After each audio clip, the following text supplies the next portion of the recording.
Keith Trecker here at VintageMachinery.org.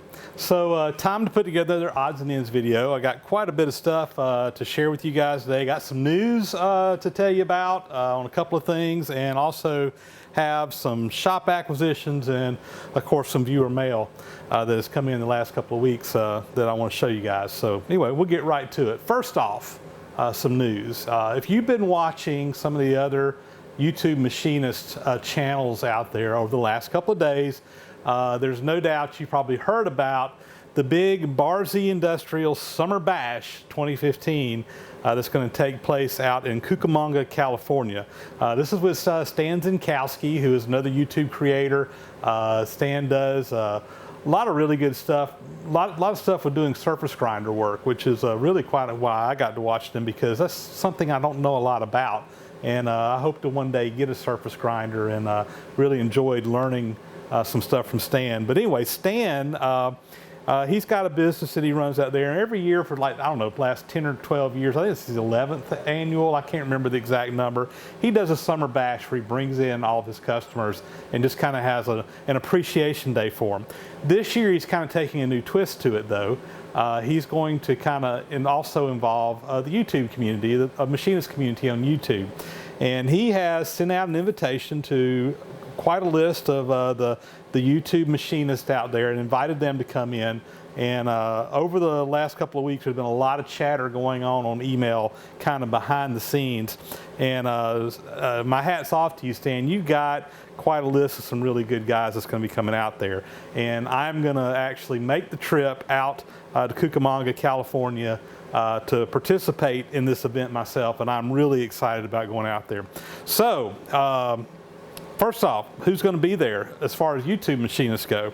Other people who have YouTube channels. Some of these guys you may be watching, some of them you may not be familiar with. I'd encourage you to look all these guys up if you're interested in machine shop channels. So Chuck Bomarito, Outside Screwball, Ray Caniglia with Ray's Garage, Brad Jacob, the Basement Machine Shop guy, Dale Derry, metalstipsandtricks.com, Tom Lipton from Ox Tools, James Green, Randy Richard and Shop, Herb Blair, Ben Zentner, Don Cossett, Chuck Venata out at Knolltop Farms, James Kilroy, Adam Booth, A-Bomb79, and John Saunders at NYC CNC, as well as myself. We're all making the trip out there. And like I said, I'm really excited about it. This is going to be an awful lot of fun.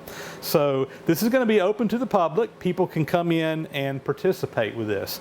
But there are a few catches. So number one, you got to make the trip out to Cucamonga, California. Where is that? That's near Ontario, California, which is about 40 miles east of Los Angeles, from what I understand.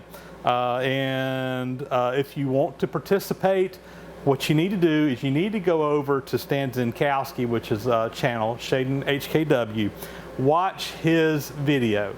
And I've got a link right down here on how to get to it. I'll try to put it on screen, but it'll be down or right below this in the comment section if you don't see it on your screen. And you need to go and you need to RSVP for this. It is going to be limited on how many people can participate, and that's just based on how much room he has. I think he's got room for about 200 people. And he's also inviting a lot of his customers, which will also be included in that number. So if you want to go, you need to RSVP, and there is specific instructions on how that needs to be done over on Stan's channel. So don't just show up. You got to RSVP and let them know you're coming, and you got to get your name in the hat before all the space runs out. So anyway, I really hope you, some of you guys, particularly maybe out in the California area, can make the trip, or even if you want to make the drive down. I'd love the opportunity to get to meet up with some of you guys during this event. It's going to be a lot of fun. So anyway, Stan, thanks for putting this together, and all the guys that's coming out. Let me just say too, there's going to be a little swap meet for buying and selling. He's got a ton of really cool door prizes that are going to be giving out throughout the day. He's had some really good sponsors kick in some really nice items. And so it's going to be worth making your trip down there, not just to see some of these people on the list, but also you're going to have a chance to win some good stuff that you can use in your shop. So anyway, thanks again, Stan, and I look forward to seeing you some guys out there. All right, so next, I guess, news items. This is a little bit more personal in nature. I mentioned in one of my videos a couple of weeks ago that after over 20 years of me dreaming about this day, I'm finally actually breaking ground on building my new shop here at my home. I have never really had adequate shop space to do what I want to do at my home, and that's kind of been my long-term dream in my life, is to have this, and I'm finally getting started on that. So I think I announced to you guys, or mentioned to you guys, that I was going to be doing this maybe a couple of months ago, and during this period of time I've been doing some planning, I've been doing quotes and bids and talking to the bank and everything else that has to be done before you can actually do this. But actually last Thursday and Friday, we went out behind my house where I live, and I had some guys come out to help me, and we started clearing the land. We cut down probably about 25 big pine trees. I say big trees, they're big enough to be saw logs, to saw lumber out of. We sawed them down, cut them up into logs to go on the sawmill, and on anyway, last week, on over a 2-day period, we cut down the trees, got everything sawed up, and then I hauled all of the logs out to the museum, Georgia Museum of Agriculture, where we have a steam-powered sawmill. And some of that lumber is probably going to end up being used in the construction of my shop. Some of the lumber that comes from these logs are going to be used in a big project that we've got going on at the museum. We're going to be doing some repairs to one of the buildings on the historic village. So anyway, we got a bunch of logs out of there. In fact, all in all, I think there was about 85 logs that we hauled out of here that were cut to length to go on the sawmill. So there should be quite a bit of lumber, and I got some pictures of the logs actually sawed up that we've got once we got it hauled out to the museum. So you know, obviously cutting down all the trees, you know, we had a big pile of limbs and tops and had a bunch of stumps. So today, actually this morning, when I'm shooting this on Monday, had a guy I know that's in the land clearing business come out to the house, brought his excavator out, and one of his workers basically spent all day out here stumping the area, or digging the stumps up from all the trees, as well as taking down a few other smaller trees that weren't big enough for the sawmill. But we've cleared off a pretty good size area of land out here now, and it's all the stumps are dug up. Everything is moving forward pretty quickly, and right now we've got obviously a big burn pile from all the leftover debris from the trees, the tops, the limbs, the smaller trees that weren't big enough to take out to the sawmill. All of that's in a big pile, and you know, next step, quite honestly, is just going to be sit and wait for a little while. We've got to let that dry for probably 3 or 4 weeks, and then we're going to have a big bonfire out here, and obviously get rid of all the debris left over. But let's see, I think they're coming back out tomorrow, going to bring a little skid steer out here and kind of fill in the holes that they dug today and make sure we don't end up with a lake out here. We've been getting a lot of rain in this area over the last couple of weeks, and anyway, we don't want everything filling up with water down there, so they're going to not really grade it off, but kind of at least roughly grade it off. And then once we get the land cleared, they'll come in and do the final grading, get it built up to put a concrete slab on, and hopefully sometime this fall, late summer, early fall, we can actually get started on construction. So very excited about that. Like I said, I have been, my wife and I will be married 21 years in November. And I've been dreaming about this day pretty much since the day I got married. And it's taken me this long, and I'm finally to the point where I'm getting my shop built. So I'm really excited about that. So anyway, that's the news from Tifton, Georgia. And I guess next we're going to get in here and start showing you some items that I think some of you guys will find interesting. So up first, what you see in front of you here is a Kearney and Trecker Model H dividing head.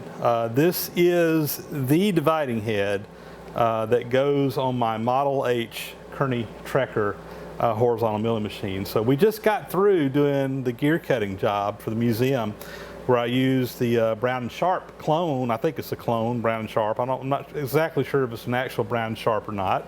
It's an old dividing head in great shape, and we've talked about that in some other videos. But ever since I got that Model H mill, I really just wanted to get the K&T dividing head that is just right for that machine. Not there's anything wrong with the Brown and Sharp.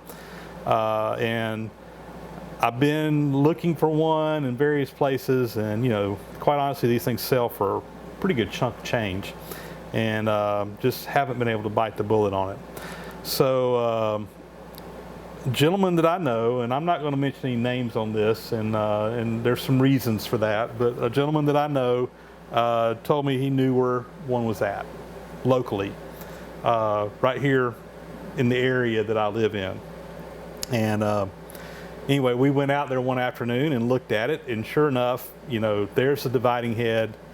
I looked the serial number up. I think it's from the early 1950s, if I remember right. And it was sitting in a cabinet in a shop. And quite honestly, I really don't think it's ever even been used. In fact, I know a little bit about the history of the machine, the Model H K&T mill, that this was probably purchased with new in the early 50s, and they've probably never had a reason to use it. I think they probably just got it when they got this mill, and it's been sitting on a shelf.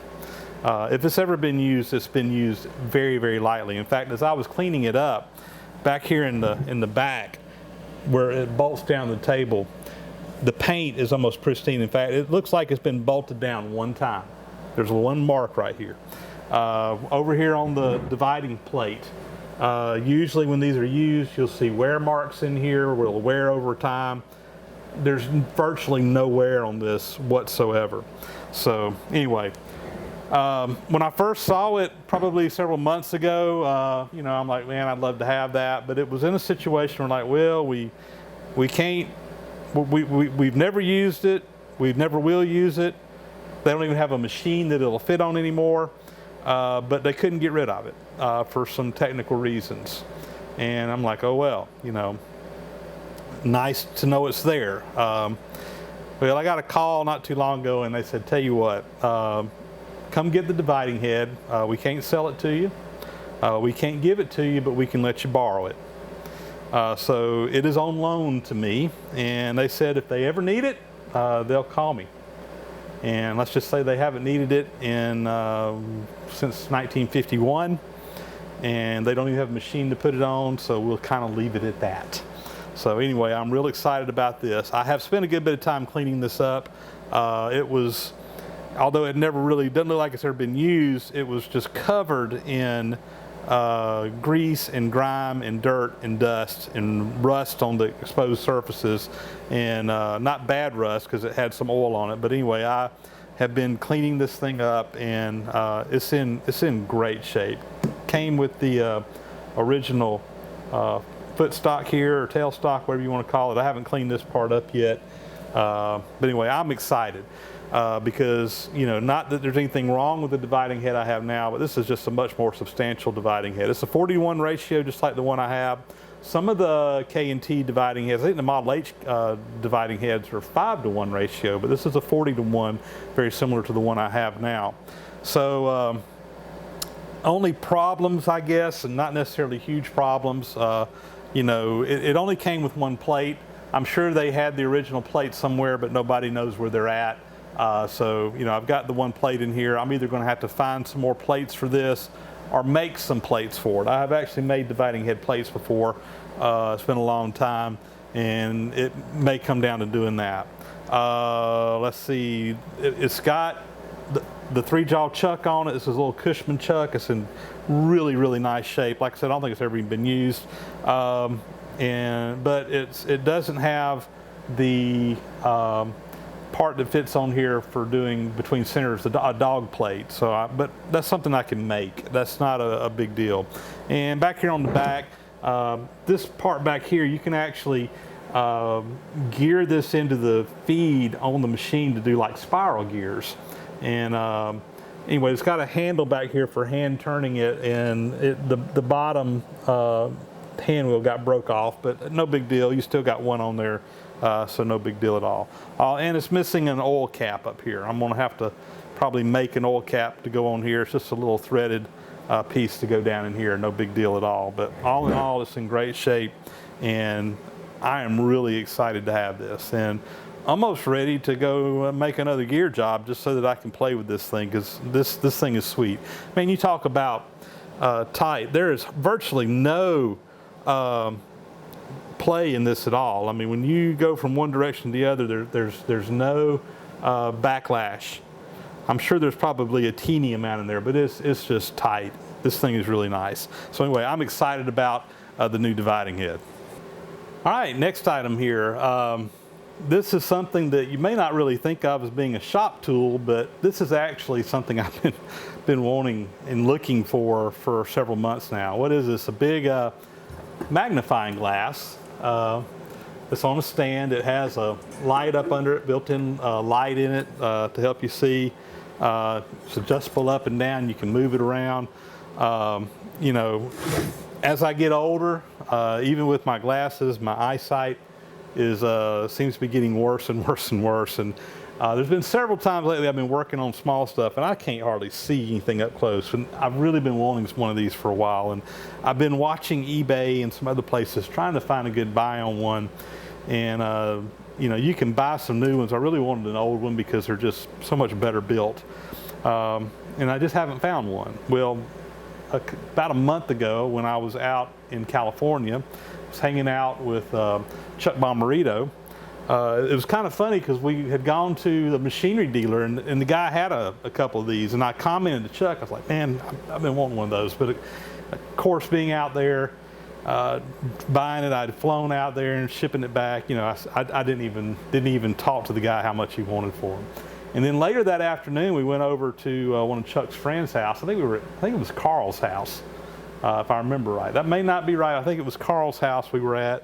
And as we were walking out the door, there's one of these lights sitting on the floor right by the door going out. And he asked Chuck, says, "You want that magnifying glass?" And I just kind of looked up at Chuck and I'm like, there you go, you know. Here I am looking for one of these and someone's going to give you one. And Chuck's like, I don't need one. I said, I'll tell you what, I'm going to box it up and send it to you. So Chuck boxed this thing up and put it in the mail and sent it to me. And this arrived this week. And he had taken it all apart to put it in a box. I put it all back together, powered it up, and it works great. It's got a good magnifying lens in it. I'm ready to go take something small apart just so that I can play with this thing. So anyway, I'm excited about this, and this is something that'll be very helpful for me. So thank you, Chuck, for sending it to me, and thank you, Carl, for giving it to me. And that reminds me, I need to get something for Carl. I promised him something, and I haven't thought about it, but it'll be coming very soon, Carl, I promise. Thanks a lot. So up next here, we got some more tooling for the K&T horizontal mill, my Kearney Trecker Model H. Joel Havens up in Buffalo, New York, sent these items to me. He said that he was at an auction recently. I think it was probably, I don't know what kind of auction it was, he didn't say. I'd probably speculate if I said anything, but anyway, he was at an auction and these items came up for sale.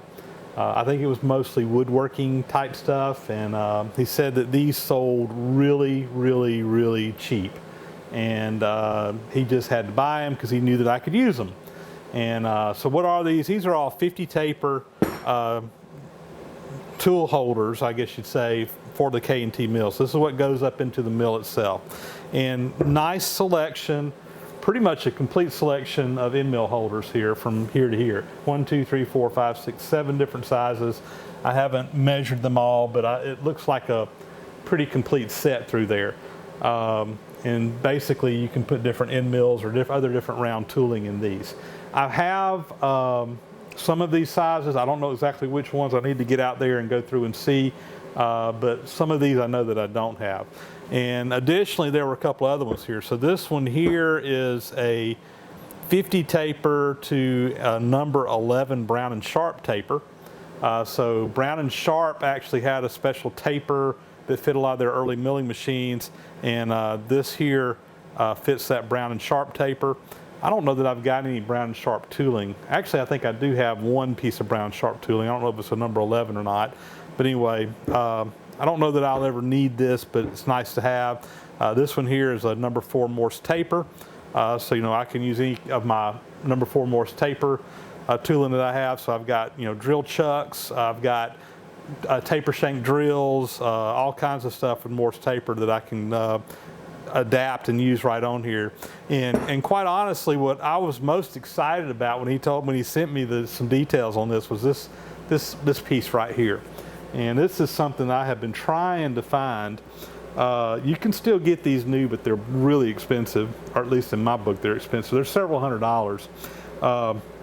And I've been trying to find one on eBay, and every time one pops up on eBay, it goes for, you know, $80 up to $150, which is just more than I wanted to spend on it.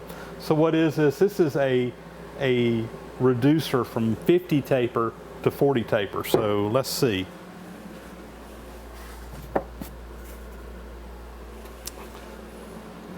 All right, so this is a 40 taper tool holder, and I have some 40 taper stuff as well.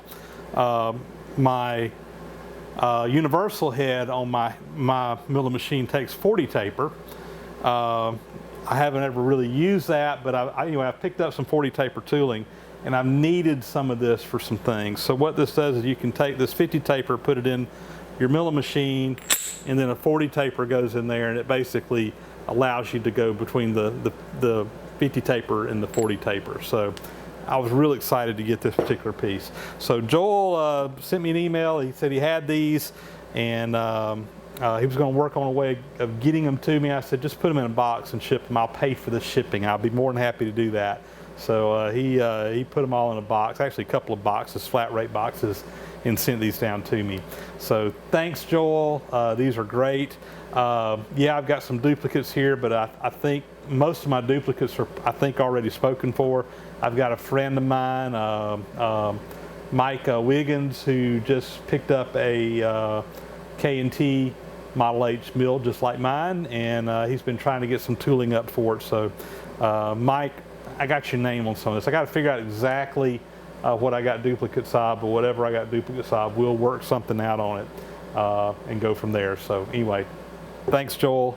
Greatly appreciated. So up next here, I just mentioned Mike Wiggins, who I'm probably going to send some of those 50 taper tool holders to. And I saw Mike a couple of weeks ago. He came down to Tifton, helped me out for the day in the shop, and he came down though because I did a little swapping with him. He was needing some parts for his K&T mill, and I happened to have a couple of extra parts for mine that he needed. So anyway, we did a little horse trading. I gave him some parts for the K&T mill, and he said, well, I'll come up with something, and we talked back and forth. He had this little 3-jaw chuck. And I said, yeah, that's good enough. So this will come in handy. So what is this? This is a little 3-jaw chuck. It's not a huge one, but it's, number one, it's a Buck chuck made by Buck, which is a very good manufacturer. It came with 3 sets of jaws here for it. And the nice thing about this is what they call the Just True chuck. So it's a 3-jaw chuck, scroll chuck, but it has 4 adjustment screws around the outside of this that you can fine tune like a 4-jaw chuck. So if you're running a job or something and you want to use a 3-jaw chuck and it's off by a couple of thousandths or whatever, you can actually make fine adjustments in this just like a 4-jaw chuck to get this chuck running true. And of course, as you move the jaws out and in, depending on where they are and the wear in the chuck, you may have slightly different run out for different diameters within the chuck. That's very typical on a 3-jaw chuck, particularly as it gets some wear in it.